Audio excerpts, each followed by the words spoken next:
There has been a lot of criticism aimed at South Carolina's offensive line unit for their performance in the Georgia State game. And according to MarShawn Lloyd and others, they have had enough of that criticism. Locked On Gamecocks, your daily podcast on the South Carolina Gamecocks, part of the Locked On Podcast Network, your team every day.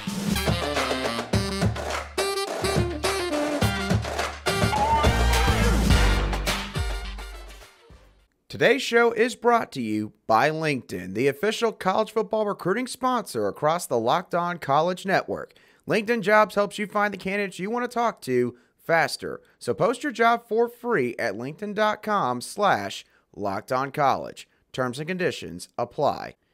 Hello, Gamecock Nation, and welcome back to the Locked On Gamecocks podcast, your show for daily headlines and potential storylines on your favorite South Carolina Gamecock sports teams.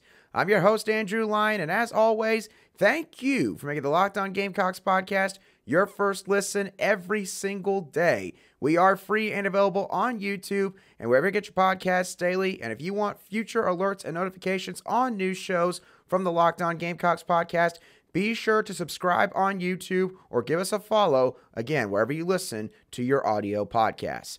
All right, so for today's show, I've got a lot to unpack for all of you, both pertaining to on the field and off the field. In the middle and latter portion of today's show, I'm going to give you all an in-depth breakdown of Arkansas's offense and defense, including the type of scheme that they run, who are some of the players that you need to watch out for and what they bring to the field, and how they played against Cincinnati in their Week 1 matchup this past weekend. But before I get into all of that, we need to address the elephant in the room real quick, which is MarShawn Lloyd and some of the other football players coming to the defense of South Carolina's offensive line group. If you maybe don't pay attention to social media as much, or you just happen to miss everything that took place on Monday afternoon, running back MarShawn Lloyd posted a tweet in response to some of the criticism that has been aimed to his offensive line teammates after what was obviously a shaky performance, admittedly, against the Georgia State Panthers this past Saturday. Obviously, I believe the Gamecocks only had like 79 rushing yards on 32 carries, which is, of course, a mark that you never want to see come up on the stat sheet. And even with the pass protection, that wasn't very consistent either. And I believe that the Georgia State Panthers even managed to get 3 sacks on Spencer Rattler and even more quarterback hurries or pressures. But MarShawn Lloyd had enough of people just pretty much blaming, it seems like, all of the mistakes on the offensive line. So he took to Twitter for a rare tweet on Monday afternoon where he stated, quote, "Chill on my offensive line. I usually don't do this, but I'm tired of hearing this about them. Them boys work hard. Don't be a fan later. We will be straight. I promise you that." Basically, MarShawn is saying here that as time goes along, this offense and the offensive line, of course, subsequently is going to be A-okay. And quarterback Spencer Rattler ended up agreeing with the sentiments of MarShawn Lloyd's tweet as he quote tweeted MarShawn's tweet later that same day saying, quote, "Amen. Love them guys. We'll be just fine." And there were some other guys who chimed in on this as well, including Sherrod Green, Muhammad Kaba, and potentially a few others that I did not see, but those were the guys who I saw on Twitter agreeing again with the sentiments of MarShawn Lloyd's tweet. So what some of y'all may be sitting there and asking is, well, why should the fan base care about this at all? Why is it that this matters? Well, in my opinion, this is important for the fans to note because this shows everyone, this should show everyone how closely knit this team is from a camaraderie standpoint. Now, why is it that we should care about camaraderie? Well, obviously, for a lot of us fans, what the majority of fans care about is, of course, what is the win-loss record at the end of the season? Fans don't care, how many receiving yards one particular receiver got. They don't care how many interceptions a particular defensive back got. They don't care how many passing touchdowns even that the quarterback has gotten by season's end. What fans care about the most at season's end is the win-loss record. You look at 2021, South Carolina played really ugly football. Let's be honest, very ugly football in the majority of their games. But despite all of that, South Carolina found a way to go 7-6, including a Duke's Mayo Bowl victory over the North Carolina Tar Heels. And so because South Carolina went 7-6, subsequently, a lot of those issues were either brushed under the rug, at least for the time being, or for some fans, they just completely forgot about them, and it was almost like that those issues were never even a thing. So my point being with that is most fans care about the on-field stuff, but the off-field stuff that the fans don't see is just as important. When it comes to team camaraderie, you need to have a team full of players that are going to be sticking together, players that are going to fight for one another, players that truly care about one another, that, you know, when they're outside of the football program, when they're maybe going to class or maybe they're just hanging out on campus, they're doing stuff together. Maybe they're hanging out and maybe going bowling on a Friday night or, you know, doing some other stuff on a Friday night for that matter. But the point being is the players need to have those relationships with one another. It's very important for every team in sports to have team camaraderie. Now, how does something like this impact team camaraderie? Well, obviously, MarShawn Lloyd, Spencer Rattler, and these other players are truly sticking their necks out for this offensive line. And I don't mean that in a negative way, but obviously, this goes to show you just how much belief that these guys have in this offensive line and the fact that they think that this offensive line obviously maybe left a little bit on the field on Saturday night, but that they can play way better and that they will, most importantly, play better as this season goes along. And while obviously, this does not mean that the offensive line's now all of a sudden just going to blow up on Saturday. They're going to just absolutely pancake Arkansas's defensive line for all 60 minutes, and the Gamecocks are going to rush for 500 yards. Obviously, I'm not saying that's going to happen, but the point is the offensive line has just gotten a vote of confidence. And when you have something like that from your teammates, that can only help to sort of reignite that fire inside of you. Whether it's because you appreciate your teammates sticking up for you in the face of criticism that you have received from a lot of the fans and the fan base, or maybe it takes you off a little bit that your teammates felt like that they had to address this, which, again, can just provide more fuel to the fire for these offensive linemen. So my point being with this entire thing, I think that this is good for the team. Again, I think it shows how close this team is.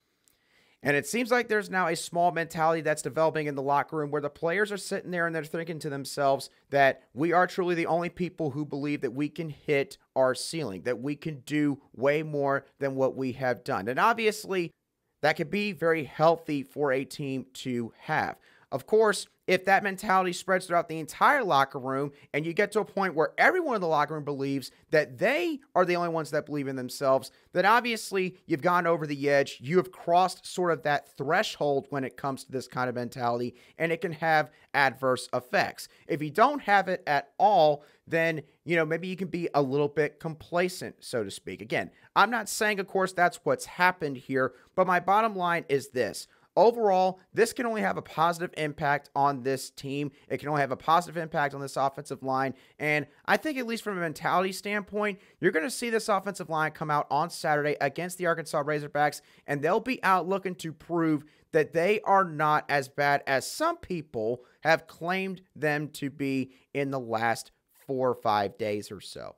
And of course, talking about that game that is going to be taking place this coming Saturday, the Gamecocks are going to be facing a very tough test in the Arkansas Razorbacks. What is it that the Arkansas Razorbacks do on offense and defense? Who are some of the players that they have on either side of the ball that could give the Gamecocks some problems?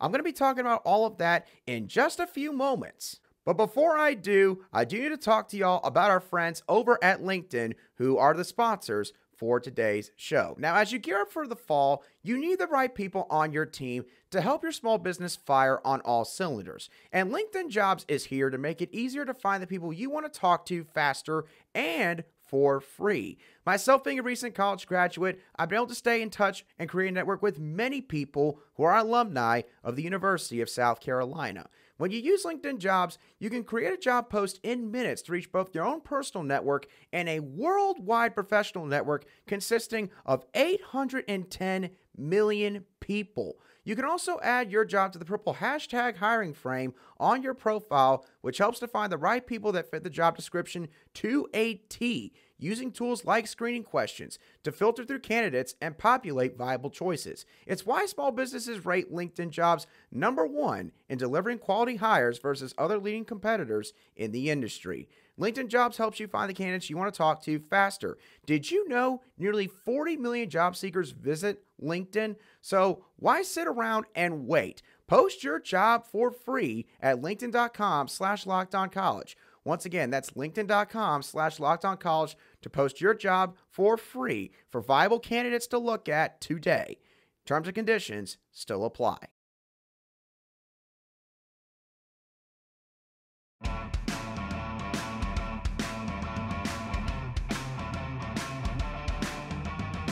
Welcome back to the second segment of this Wednesday edition of the Locked On Gamecocks podcast, where we cover your South Carolina Gamecocks every single day.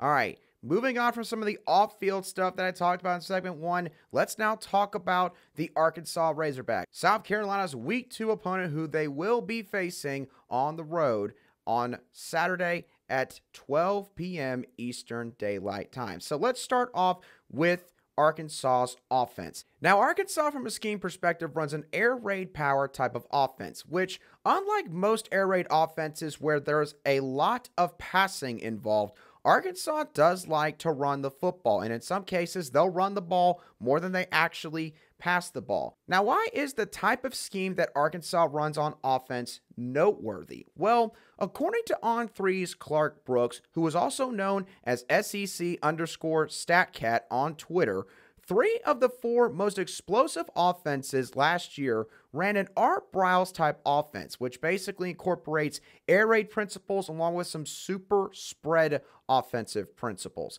And the most explosive offense in 2021 who happened to run this kind of system was Arkansas.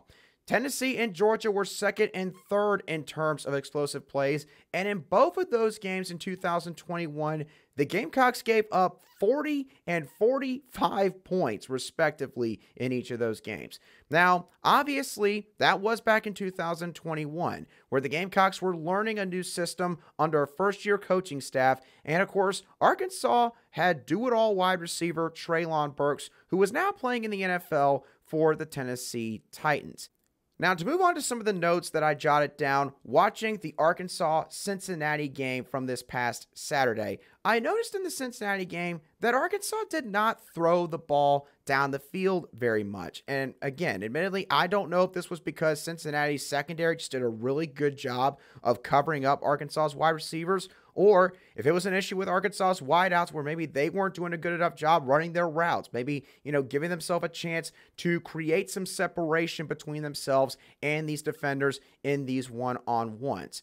So could this be an issue for Arkansas against South Carolina's secondary if it is indeed the latter? I definitely think that that could be the case. I think South Carolina does have a secondary that can match up quite well against this receiver core that Arkansas will trot out there on Saturday. Now, about KJ Jefferson, their quarterback. He is a defense's worst nightmare as a dual-threat quarterback, being listed at 6'3", 242 pounds, according to Arkansas's website. And the scary part is he runs and makes cuts like he is a running back. He does not move around like your prototypical 242-pound quarterback. KJ Jefferson is a very good athlete, and while he might not move quick throughout the entirety of the time he runs out of the pocket, do not let that throw you off. This guy is a football player. He can misfire some passes from time to time if there is a guy in his grill with his arms extended, or if Jefferson is rolling outside the pocket. I noticed this on multiple occasions when going back and watching Arkansas's game against Cincinnati. And KJ Jefferson also showed a tendency to throw passes a little bit high at times for his wide receivers. Now, with Jadon Hazelwood and Matt Landers, I believe both being listed as at least 6'2" or higher, that does admittedly offset that problem a little bit, but let's not get it twisted. When people do say that KJ Jefferson reminds them of Cam Newton, he kind of shows some of the same tendencies in the passing game as Cam Newton. And this was an issue that Cam Newton had at times in his playing career, especially at the Carolina Panthers, where, he would maybe just put too much gusto on the ball. Maybe sometimes we forget just how strong of a football player he was. And yeah, that ball would end up sailing and his receiver would have to end up jumping off the ground to make an unbelievable snag. That does happen at times with KJ Jefferson as well. Raheem Rocket Sanders is probably going to be their first running back they tried out on Saturday. And he's going to be a problem. He is very powerful to where you cannot just simply bring this guy down with an arm tackle. And he can also get into gears 2, 3, and 4 very, very quickly. Rocket Sanders is definitely someone that should not be taken lightly by this South Carolina defense. Arkansas will use the run game to incorporate some RPO type plays as well. So if they get the running game going and maybe the passing game struggling some, they will use the RPO game in order to try and offset those passing struggles a little bit. Moving on to their offensive line. Their interior offensive line, to me, shows a little bit of weakness in terms of run blocking and pass protection. Now, as an overall unit, this Arkansas offensive line is one of the more experienced in the SEC, as 4 of their 5 starters from 2021 returned for this season. And Arkansas is still going to be one of the better ones that South Carolina plays in the early portion of this season. But you can, in my opinion, find a way to exploit certain facets of this offensive line, because I think that they seem to have a little bit of trouble when there is extra pressure brought in the interior of the offensive line in particular, especially when those blitzers run up to the interior right before the snap, or maybe they time the cadence right of the quarterback and they end up careening into a gap basically right as that ball is getting snapped. Arkansas's offensive linemen at times against Cincinnati had some issues with this. Despite the fact that Cincinnati obviously was giving up some size to Arkansas, they were able to take advantage of some of the extra speed that they had as well, and that helped them at times against this Arkansas offensive line. Another thing that Arkansas's O-line seemed to struggle with was if a defensive lineman who was already lined up on the line of scrimmage basically just decided to go ahead and crash into a gap without really trying to see what the O-lineman for Arkansas was going to do in terms of a block, then Arkansas's O-linemen at times were very caught off guard by this. And even if the defensive lineman did not make the play, it would wind up, to put it nicely, mucking things up for the Arkansas Razorbacks. And with how good this running game can be at times for Arkansas, I think that this is something that the Gamecocks defensive line coaches in Jimmy Lindsey and Sterling Lucas should strongly consider doing. And maybe defensive coordinator Clayton White decides to look at something like this when watching the film from that Cincinnati game. And then my last quick thought on one of the players on this offense, tight end Trey Knox. I gotta say, from a receiving standpoint, I think Trey Knox is solid. From a blocking standpoint, that's an entirely different story. I think that Trey Knox is quite pitiful, to be honest, in terms of blocking. I think that he's someone that if he's matched up on one of our defensive ends ought to be able to light him up in the blocking game. I don't think that Trey Knox can really even hold off Jordan Strawn or Jordan Birch, for that matter, for any length of time if he winds up being matched up on them. So if there's any formations where it seems like that the defense has to key in on that strong side tight end wherever Knox happens to be lined up, then I would probably set an extra guy, honestly, at that spot and just sort of see what happens. And I think if the Gamecocks do that, they'll end up having a higher chance of creating some negative plays for this Arkansas offense. So my final overall takeaways for this offense. This is an offense that has an identity in the sense that they want a strong ground game and they want every other facet in their offense to feed off of their ground game. That is for good reason for Arkansas, because this is a passing game, in my opinion, I think has a chance to become stagnant at times in the game if the defensive front can get pressure on passing downs. Jefferson is a decent quarterback, But if you can get him out of his comfort zone in some way, shape, or form, then his accuracy percentages drop dramatically. If he's pressured or if he's got a guy in his face as he's letting go of the ball, and maybe he has to readjust sort of the launch angle of where he's letting go of the football. Also, with the receiver core, in my opinion, there's not one receiver that really jumps off the screen as someone who can beat this defense at all three levels consistently. Jadon Hazelwood and Matt Landers obviously both bring big frames, which in the red zone could provide some potential issues for the Gamecocks. But otherwise, I don't really see a whole lot of issue with this receiving core, something that maybe, the Gamecocks secondary is going to have to pay extra attention to. And then with the offensive line, as I mentioned earlier, they're still really solid. But in my opinion, they do have their weak points like most offensive lines. And the Gamecocks defensive coaching staff can properly game plan around that. I think the Gamecocks can find a way to, again, create some negative plays, actually force Arkansas to have to convert some third and longs, in which, therefore, everything else that I just mentioned can fall into place. And of course, while Arkansas does have some solid players on the offensive side of the ball, you cannot forget about Arkansas's defense either, who is led by defensive coordinator Barry Odom. What is it that they will be bringing to this game? I'll be discussing that more in detail in just a few moments. Welcome back to the final segment of today's show of the Locked On Gamecocks podcast, where we cover your team every single day in just 30 minutes. So let's talk about Arkansas's defense real quick to finish off the show. Now, their defense overall is similar to their offense regarding what it is they prioritize. They run a multiple front defense, which can be anything from a 4-3, which admittedly is quite rare, all the way to a 3-3-5 or even 3-2-6. But for the most part, Arkansas runs a 4-2-5 base nickel defense. Now, on obvious passing downs, basically meaning third and long, they'll get creative and run a 3-2-6 or 3-3-5 formation.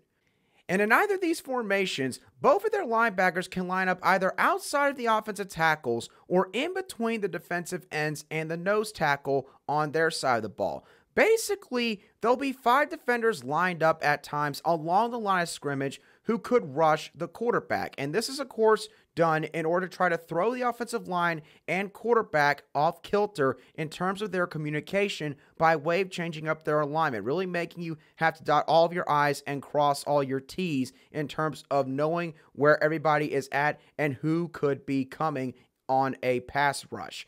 Sometimes they will try to show potential blitz by having 2 to 3 guys run up near the line of scrimmage at the apex of a quarterback's cadence. So basically, before the ball gets snapped, they will have some guys run up in order to try and see if that could affect the center, maybe if the offensive lineman potentially jumping off and then having a false start penalty, or if the quarterback gets thrown off by the amount of guys that are showing blitz in that moment. Overall, Arkansas will just try to out-physical you, is the best way I can put it, really, on early downs. They'll normally only send 4 rushers. Sometimes they'll send 5 on those early downs, being first and second down. And then they'll try to take advantage of some passing situations, especially on third down, which is nearly the exact opposite of how Georgia State played the Gamecocks this past weekend. So you're going to see a little bit of a change in terms of philosophy regarding how many guys get sent into the box on each and every down. And as I just mentioned, Arkansas is very fast and physical up front. Their defensive line can hold their own in rush defense. They do not get pushed off the line very often. So this is going to be a tough challenge for this offensive line in terms of run blocking. They do also show an ability to condense the pocket in pass rush, but they don't have a lot of finesse moves in their arsenal, it seems, collectively. There's a lot of just bull rushing where defensive linemen will just basically try to get their hands on the offensive lineman, and they literally just try to push them all the way back to the quarterback or near the quarterback without actually pulling off any moves, in which then they'll just try to kind of let go and then try to chase after the quarterback after that. That's what a bull rush is. And basically, I don't think Arkansas has any defensive linemen that can consistently shed blocks and dominate one-on-ones in pass rush. And when watching the Cincinnati game back, their defensive line really wore down in terms of their pass rush in the second half, and were giving the quarterback a lot more time in that aspect. And I believe a big part of that was because of how fast and physical they play up front. It seems like that their guys literally give it 110% on every single play, which is obviously what you want as a coach, as long as your guys can maintain that kind of motor. But in my opinion, at least based on week one, it didn't seem like Arkansas's defensive line was able to do that, and Cincinnati was able to take advantage and start creating some long sustained drives, which kept them in the ball game. Now, Arkansas's D-line, last note, will also run some stunts up front every so often. Again, this is a very rare thing, but sometimes they will send one defensive lineman crashing into another guy's gap, and then that guy who was originally going to go in that gap will basically kind of loop around and try to go into that gap that is now completely absent. Again, trying to catch the offensive lineman off guard, hoping that a guy's going to be able to shoot on through scot-free and be able to at least get a pressure on the quarterback. Now, with their secondary, in my opinion, is the weak link of this defense, especially if Jalen Catalon and I believe Miles Brusher is the name of the other secondary player, cannot play in this game against South Carolina on Saturday. I've heard that these two guys are real key players in this unit.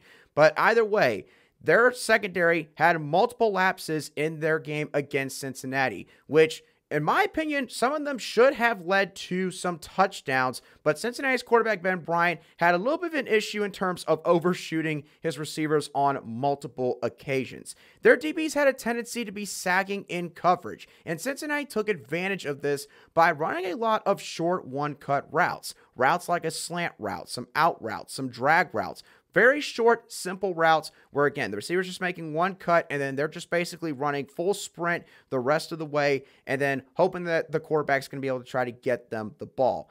And for Cincinnati, this worked very well for them, especially when they need to convert on particular plays like third down.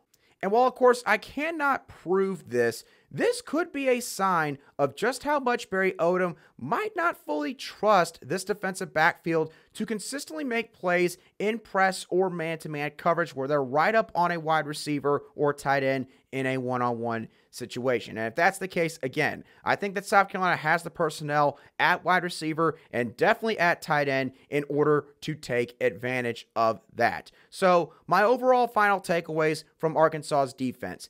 This defense can be quite stingy in rush defense. I give them that. But they can also falter if they allow their opponent to get a consistent passing game going. So they must rely on getting their opponent into some second and long or third and long type situations.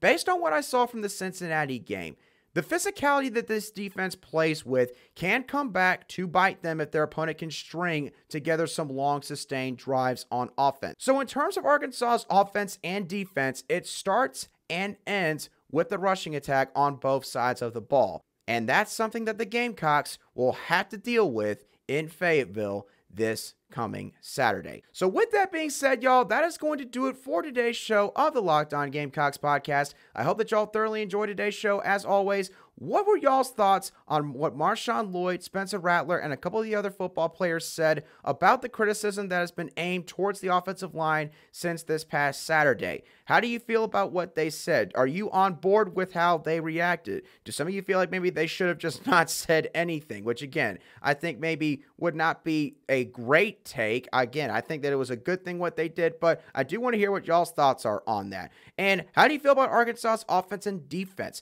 Do you think maybe there's certain matchups that we can exploit that I didn't mention on today's show? I want to hear all of y'all's thoughts, as always, down below in the comments section if you are watching this on YouTube. But of course, if you are listening to today's show on an audio podcast app, wherever you get your podcast daily, you can also feel free to shoot me a message at @alion_SC on Twitter, and I'll be sure to respond to any replies or comments that you have for me as quickly as I see them. And once again, I really appreciate all of you for making the Locked On Gamecocks podcast your first listen every day. So for your second listen, I would like for y'all to go check out the Ultimate Pro Football Preview for 2022. This is an 8-episode extravaganza to get you ready for the NFL season, combining the thoughts and analysis of local team experts and the NFL insiders of the Locked On Podcast Network. Search for Ultimate Pro Football Preview 2022 on your Odyssey app, YouTube, or wherever you get your podcast. But once again, y'all, that does it for me on today's show. I hope that y'all have a great rest of your Wednesday, and I'll catch y'all on the next show of the Locked On Gamecocks podcast.